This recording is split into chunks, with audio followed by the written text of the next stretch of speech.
Good evening বন্ধুরা, তোমরা সবাই কি করছো? আমি ননির সাথে দুপুরবেলা দেখা করতে এসেছি। আমি তো দুপুরে খেতে আসি একটু মায়ের কাছে, তো সেক্ষেত্রে ওর সাথেও একটু সময় কাটানো আমার হয়ে যায়, তো ওই জন্য ওর সাথে একটু সময়ও কাটাচ্ছি।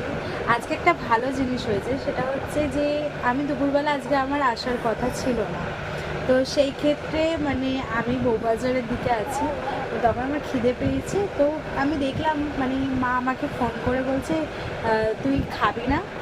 বসো বসো, তুই খাবি না? তুই কখন খেতে আসবি? আমি বসে আছি। তো আমি ভাবছি যে আমার সত্যি বলছে আমার ভীষণ খিদে পাচ্ছিল। মানে মা কীভাবে বুঝলো আর কি, এইটুকুই বুঝতে পারলাম যে মা হয়ে গেছি বলে মানে সেটা নয়, বাট মা মাই নয়, এটাই হচ্ছে ব্যাপার।